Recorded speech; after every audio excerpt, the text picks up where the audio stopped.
4 రాష్ట్రాలు ఒక కేంద్ర పాలిత ప్రాంతంలో జరిగినటువంటి ఎన్నికల ఫలితాలు వచ్చాయి మన అందరికీ తెలుసు.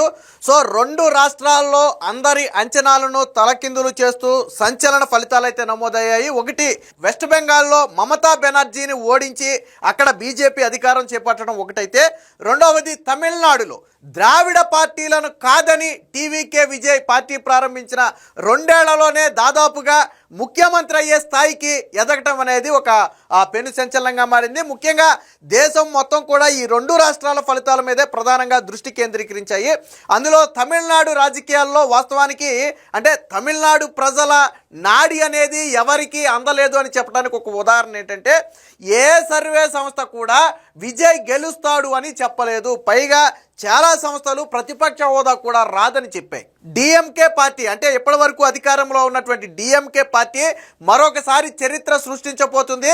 తమిళనాడులో ఉన్నటువంటి ఆ వారసత్వాన్ని మరొకసారి బ్రేక్ చేయబోతుంది. అంటే తమిళనాడులో ఒక వారసత్వం ఉంది ఏంటంటే, ప్రతి 5 సంవత్సరాలకి 100% ప్రభుత్వాన్ని మారుస్తారు, అందులో డౌటే లేదు. ఇప్పటి వరకు డిఎంకే 6 సార్లు అధికారంలో ఉంటే ఏఐడిఎంకే 7 సార్లు అధికారంలో ఉంది. సో కరుణానిధి జయలలిత దగ్గర నుంచి చాలా మందికి తెలిసిన రాజకీయమైన అనుకోండి.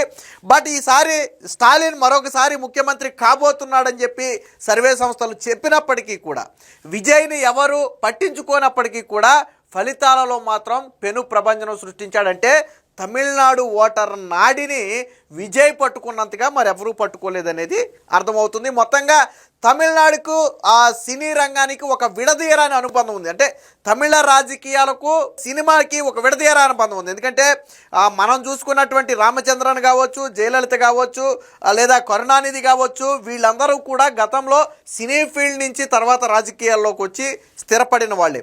సో అదేవిధంగా ఇప్పుడు విజయ్ కూడా సినీ ఫీల్డ్ నుంచి రాజకీయాల్లోకి వచ్చారంటే తమిళనాడు ప్రజలు ఒకటి స్పష్టంగా అర్థమవుతుంది తమిళనాడు ప్రజల దగ్గర నుంచి. అయితే సరే, ఈ మధ్యలో 2-3 పార్టీలు పెట్టే ప్రయత్నం చేశారు, ఇప్పటికీ పెట్టారు, బట్ ఎఫెక్టివ్ చూపించలేదు అనుకుంటే అది వేరే విషయం. గతంలో రజనీకాంత్ కూడా పార్టీ పెడుతున్నారనే ఊహాగానాలు వచ్చినప్పటికీ కూడా తర్వాత రజనీకాంత్ ఆ దశగా అడుగులు వేయలేదు. వాస్తవానికి చాలామంది అభిమానులు రజనీకాంత్ పార్టీ పెట్టాలని చెప్పారు. మేబీ రజనీకాంత్ పార్టీ పెట్టి ఉంటే బహుశా ఇలాంటి ఫలితాలు వచ్చేవేమో అని చెప్పి ఇప్పుడు చాలామంది అనుకుంటున్నారు. ఎందుకంటే రజనీకాంత్ గారు కూడా మంచి స్టార్డమ్ ఉన్న వ్యక్తి.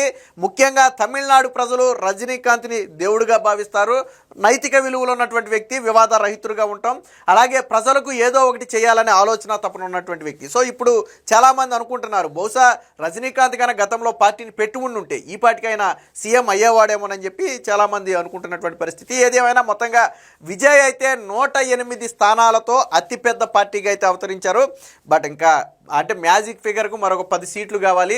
మరి ఆ 10 సీట్లు ఎలా తీసుకుంటారు? డిఎంకే ఏఐడిఎంకే నుంచి ఎట్టి పరిస్థితుల్లో తీసుకునే అవకాశం లేదు. బీజేపీని కూడా సూటిగానే విమర్శించినటువంటి పరిస్థితి. ఇకపోతే కాంగ్రెస్ పార్టీతో పాటు చిన్న పార్టీల నుంచి కూడా కొన్ని సీట్లు ఉన్నాయి. బహుశా వారిని ఏమైనా కలుపుకుని ప్రభుత్వాన్ని ఏర్పాటు చేస్తాడా, లేదా అన్నా డిఎంకే నుంచి ఏమైనా సపోర్ట్ తీసుకుంటారా అనేది ప్రస్తుతానికి క్లారిటీ లేదు. లేదా ఎవరి నుంచి అయినా బయట నుంచి మద్దతు తీసుకుని ప్రభుత్వాన్ని ఏర్పాటు చేస్తారా అనేది మొత్తానికి తెలియదు. కానీ దాని మీద చర్చలు నడుస్తున్నాయి. అయితే ఇప్పుడు విజయం వెనక ఖచ్చితంగా ఆయన కృషి ఉంది. ఆయన మాటల ద్వారా ప్రజల్ని ఆకట్టుకున్నాడు, ఒక నమ్మకాన్ని కలిగించాడు. ఒక యువ నాయకుడిగా నేను మీ జీవితాలను బాగు చేస్తానని చెప్పి ఆయన ఒక నమ్మకం కలిగించాడు. ఇక్కడ ప్రధానంగా విజయ్ గెలవడానికి 2 ఫ్యాక్టర్స్ బాగా ఉపయోగపడ్డాయి. ఒకటి, సినీ ఫీల్డ్ నుంచి యువత క్రేజ్తో ఆయన రాజకీయ అరంగేట్రం చేయడంతో యువత, మహిళ ప్రధానంగా విజయ్ వెంట నిలబడ్డారు. అది ప్రధానమైంది. రెండోది వచ్చేసి ఆయన ఇచ్చినటువంటి హామీలు. దాదాపుగా 50 సంవత్సరాల నుంచి ఏలుతున్నటువంటి ద్రావిడ పార్టీలను కాదని ఈరోజు టీవీకే పార్టీ విజయం సాధించింది అంటే ప్రధానంగా విజయ్ ఇచ్చినటువంటి హామీలు. సో ఇప్పుడు ప్రధానంగా చర్చ దీని మీద నడుస్తుంది. సో ఓకే, రేపు ముఖ్యమంత్రి పగ్గాలు చేపడతాడు, ఓకే. బట్ అతను ముందున్నటువంటి సవాళ్ళేంటి, విజయ్ ముందున్నటువంటి సవాళ్ళేంటి అనేది ఇప్పుడు ప్రధానంగా ఆ చర్చ కూడా నడుస్తుంది. సో దీంతో విజయ్ ఏమి హామీలు ఇచ్చాడు, సో ఎలాంటి హామీలను తమిళనాడు ప్రజలు నమ్మారు, సో అవి ఆచరణ సాధ్యమేనా కాదా అనేది ఇప్పుడు ప్రధానంగా చర్చ నడుస్తుంది. సో విజయ్ విజయం సాధించిన సందర్భంగా అసలు తమిళనాడులో విజయ్ ఇచ్చినటువంటి హామీలు ఏంటనేది, అవి ఎంతవరకు ఆచరణ సాధ్యం అనేది ఒకసారి మనం పరిశీలించే ప్రయత్నం చేద్దాం. సో విజయ్ ముందున్న ప్రధాన సవాళ్లు, ఎందుకంటే ఆయన ముఖ్యమంత్రి పగ్గాలు చేపట్టిన తర్వాత ఖచ్చితంగా ఇచ్చిన హామీలు అమలు చేయాలి. ఇప్పుడు డిఎంకే పార్టీ గత ఎన్నికల్లో 100% హామీలు ఇస్తే దాదాపుగా 60 నుంచి 70% వరకు మాత్రమే వాళ్ళు పూర్తి చేశారు. 30% హామీలు వాళ్ళు పూర్తి చేయలేదు. సో అది ఇప్పుడు ఎన్నికల్లో ప్రచారణ ఆస్తంగా బాగా ఉపయోగపడింది.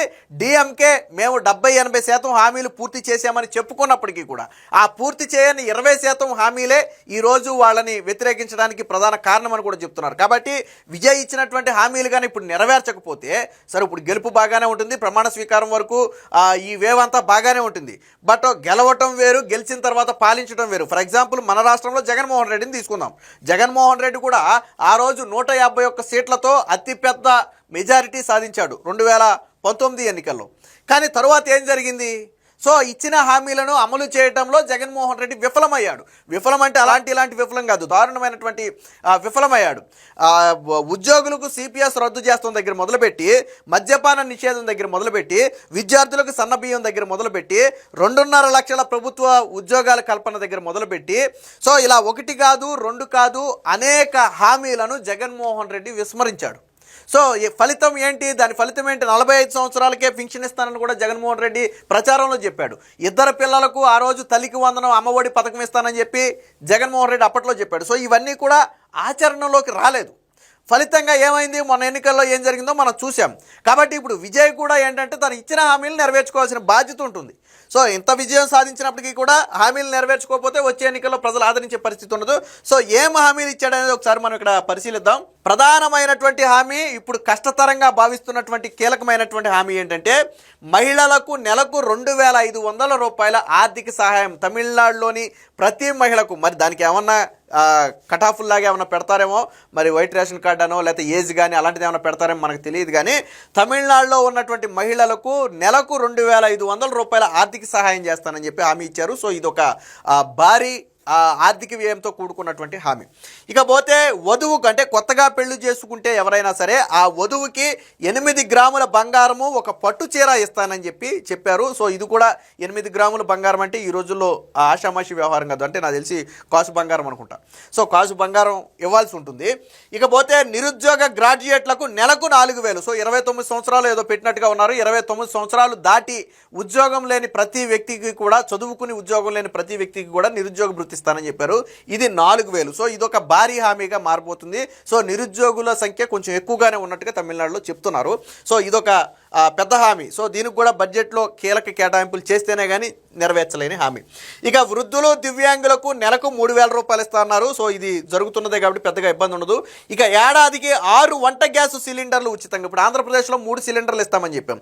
సో అది ఇప్పుడు తమిళనాడులో విజయ్ ఏం చేశాడు? మహిళల ఓట్లను ఆకర్షించడానికి 6 సిలిండర్లు ఇస్తామని చెప్పి ఎన్నికల్లో విజయ్ అయితే హామీ ఇవ్వడం జరిగింది. సో ఇదొక కీలక హామీ. అంటే ప్రతి 2 నెలలకు ఒక సిలిండర్ ఖచ్చితంగా మహిళలకు, ఆ కుటుంబానికి ఉచితంగా ఇవ్వాల్సి ఉంటుంది.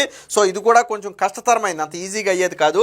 ఇక గృహాలకు 200 యూనిట్ల లోపు ఉచిత విద్యుత్, ఇది పెద్దగా భారం పడకపోవచ్చు. 5 లక్షల కొత్త ప్రభుత్వ ఉద్యోగాల కల్పన. సో ఇది మరి అక్కడ ఉన్నటువంటి పరిస్థితులకు ఆధారంగా కల్పన అనేది ఉంటుంది. అది ప్రైవేటు రంగము, అలాగే అంటే ఇక్కడ ప్రభుత్వ ఉద్యోగాలు అంటే ఖచ్చితంగా మళ్ళీ ప్రభుత్వ ఉద్యోగాలే కల్పించాలి. మరి ప్రైవేటు ఉద్యోగాలు ఈ లెక్కలోకి రావు. 5 లక్షల ఉద్యోగాలు, మరి అన్ని ఉద్యోగాలు అక్కడ ఖాళీ ఉన్నాయా లేదనేది అక్కడ పరిస్థితులు మనకు తెలియదు.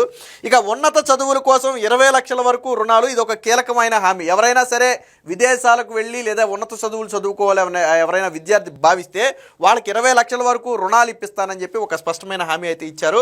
ఇక 5 లక్షల మందికి పెయిడ్ ఇంటర్నల్షిప్ అవకాశం కల్పిస్తానని చెప్పి ఒక హామీ ఇచ్చారు. స్కూల్ పిల్లల తల్లులకు ఏడాదికి 15,000 రూపాయలు. అంటే ఇక్కడ మనం ఏదైతే ఇప్పుడు తల్లికి వందనం లాంటిది పెట్టామో, సో అదే పథకానికి అక్కడ పేరు మార్చి 15,000 రూపాయలు ఇస్తామని చెప్పి విజయ్ అయితే ప్రకటించారు. ఇక 5 ఎకరాల లోపు రైతులకు రుణమాఫీ. సో ఇదొక పెద్ద హామీ కాబోతుంది. 5 ఎకరాల లోపు రైతులకు బ్యాంకుల్లో ఉన్నటువంటి ఏదైతే రుణం ఉందో ఆ రుణం మొత్తం కూడా మాఫీ చేస్తానని చెప్పి విజయ్ అయితే హామీ ఇవ్వడం జరిగింది. మరి అక్కడ ఎంతమంది రైతులు ఉన్నారు, రుణమాఫీ అంటే అది ఎన్ని వేల కోట్లకు చేరుతుంది అనేది మనకైతే అంచనా తెలియదు. కానీ ఇదొక భారీ హామీగా మారబోతుంది. సో ఖచ్చితంగా ఆల్రెడీ గతంలో చంద్రబాబు గారు కూడా ఈ ప్రకటన చేశారు. సో కాబట్టి ఇప్పుడు విజయ్ కూడా ఇదే ప్రకటన చేశారు. కాకపోతే చంద్రబాబు గారు దాదాపుగా నెరవేర్చారు. ఒక విడత ఆ హామీని నెరవేర్చే సమయానికి అప్పట్లో ఎన్నికలు రెండోసారి ఎన్నికలు వచ్చేటప్పటికి ఇబ్బంది అయిందనుకోండి, అది వేరే విషయం. సో ఇది మొత్తంగా 5 ఎకరాల లోపు రైతులకు రుణమాఫీ. ఇది కాకుండా మళ్ళీ రేషన్ షాపుల ద్వారా కావచ్చు, స్కూళ్ళు కాలేజీల్లో విద్యార్థినులకు మహిళలకు ఉచితంగా నాప్కిన్లు ఇస్తామని చెప్పి కూడా ఒక ప్రకటన చేశారు. సో ఇలా ఆఫ్ ద రికార్డ్ ఇంకా చాలా ఉన్నాయనుకోండి. సో ఈ కీలకమైనటువంటి ప్రధానంగా ఆర్థిక భారం పడేటువంటి హామీలు. సో ఇప్పుడు ఈ హామీల అమలుకు ఎలా చేయగలుగుతారు? ఇప్పుడు విజయ్ అధికారాన్ని చేపట్టినప్పుడు ఈ హామీలు నెరవేర్చాలంటే కొంత కేంద్ర సహాయం కూడా కావాలి అనేది కొంతమంది విశ్లేషకుల మాట. ఎందుకంటే ఇచ్చినటువంటి హామీలు చాలా భారీ సంఖ్యలో ఉన్నాయి. సో కేంద్రం నుంచి వెన్నుదన్ను లేకపోతే ఈ హామీలు అక్కడ ఉన్నటువంటి ఆర్థిక పరిస్థితి దృష్ట్యా నెరవేర్చడం అనేది సాధ్యపడకపోవచ్చు. ఒకవేళ ఇదే జరిగితే అభివృద్ధి అనేది పూర్తిగా పోయి వీటికే మొత్తం నిధులన్నీ కూడా కట్ చేయాల్సిన పరిస్థితి వస్తుంది. కాబట్టి మరి ఆ కోణంలో ఏదైనా బీజేపీ మద్దతు కోసం ఏదైనా అన్నా డిఎంకేతో ఆల్రెడీ బీజేపీ అలయన్స్లో ఉంది. సో మరి అక్కడి నుంచి ఏమైనా మద్దతు తీసుకుని కేంద్రంలో నరేంద్ర మోదీ మద్దతుతో ఏమన్నా వీటిని కొంత ఇంప్లిమెంట్ చేసే ప్రయత్నం చేస్తారా, లేదా ఓన్గా మళ్ళీ ఇక్కడ ప్రాబ్లం ఏంటంటే వేరొక పెద్ద పార్టీతో కలిస్తే తర్వాత పాలనలో విజయ మార్కు ఉండకపోవచ్చు, కొంత వాళ్ళ ప్రభావం ఉండొచ్చు, పాలనలో వాళ్ళ ప్రభావం ఉండొచ్చు వాళ్ళ సపోర్ట్తో అధికారంలోకి. సో ఇది కూడా ఒక ఫ్యాక్టర్ ఇక్కడ. అందుకనే విజయ్ ఏంటంటే చిన్న చిన్న పార్టీలు సిపిఐ సిపిఎం లాంటి పార్టీలు కూడా 1-2 స్థానాలు వచ్చినాయి. అలాగే దాదాపుగా ఒక 12-13 స్థానాలు ఉన్నాయి వేరు వేరు పార్టీలు, ఈవెన్ కాంగ్రెస్తో కూడా కలిపి. సో వాటి నుంచి సపోర్ట్ తీసుకుంటే విజయ్కి మెజారిటీ అయితే సరిపోతుంది. వాళ్ళైతే పెద్దగా పాలనలో ఇన్వాల్వ్ అయ్యే అవకాశం లేదు, ఆ విజయ మార్కు పాలన చూపించడానికి అవకాశం ఉంటుంది. బట్ ఇచ్చిన హామీలు అన్నీ కూడా పెద్ద హామీలుగానే ఉన్నాయి. సో మరి చూడాలి మొత్తానికి ఏం జరుగుతుందో. ఏది ఏమైనా విజయ్ భారీ విజయం సాధించిన తర్వాత ఇప్పుడు విశ్లేషకులు ప్రధానంగా తొలి సంతకం దేని మీద చేస్తాడు, తరువాత ఈ హామీలను ఎలా నెరవేరుస్తాడు, ఇచ్చిన మాటను ఎలా నిలబెట్టుకుంటాడు అనే దాని మీద అయితే చర్చ నడుస్తుంది. ఏది ఏమైనా తమిళనాడు ప్రజలు ద్రావిడ పార్టీలను కాదని ఒక పార్టీకి పట్టం కట్టడం అనేది ఖచ్చితంగా చరిత్రే. ఎందుకంటే ఈ ద్రావిడ పార్టీలకు ఒక సంస్కృతి చరిత్ర ఉంది. వాళ్ళు తమిళ భాష పరిరక్షకులుగా ఉన్నారు, అలాగే ఆ రాష్ట్ర పరిరక్షకులుగా ఉన్నారు, అలాగే ఉత్తరాంధ్ర ఆధిపత్యాన్ని వ్యతిరేకించడంలో డిఎంకే కావచ్చు, అన్నా డిఎంకే కావచ్చు మొదటి నుంచి కూడా దూకుడుగానే వ్యవహరిస్తున్నాయి. మరి విజయ్ ఎలా వ్యవహరిస్తాడనేది ముందు తెలుస్తుంది. సో ఇవన్నీ కూడా తమిళ ప్రజలు వాళ్ళకి నచ్చింది, తమిళ ప్రజలకు కావాల్సింది. అందుకే చూడండి, హిందీ లాంటి భాషను అక్కడ రుద్దే ప్రయత్నం చేస్తే వాళ్ళు ఊరుకోరు. సో ఇది మరి విజయ్ దీన్ని అంటే నేను ద్రావిడ రాజకీయాలు చెయ్యను అని చెప్పి ఒక మాట చెప్పి ఆయన రాజకీయాల్లోకి అయితే వచ్చాడు. సో ప్రజలు కూడా యాక్సెప్ట్ చేశారు. మరి అది ఎంతవరకు సాధ్యమవుతుంది, ఏం చేస్తాడు, ద్రావిడ రాజకీయాలు చెయ్యను అంటే దాని అర్థం ఏంటనేది ప్రస్తుతానికి తెలియనప్పటికీ కూడా ఏది ఏమైనా దశాబ్దాలుగా ఏలుతున్నటువంటి ద్రావిడ పార్టీలను కాదని విజయం సాధించడం అనేది ఖచ్చితంగా సంచలనమే అని చెప్పుకోవచ్చు. ఏది ఏమైనా విజయ్ పరిపాలన ఆదర్శవంతంగా ప్రజలకు ఉపయోగకరంగా ఇచ్చిన హామీలు నెరవేర్చి ఆ రాష్ట్రాన్ని అభివృద్ధి పదంలో నడిపించాలని చెప్పి ఇప్పుడు అందరూ కూడా కోరుకుంటున్నారు.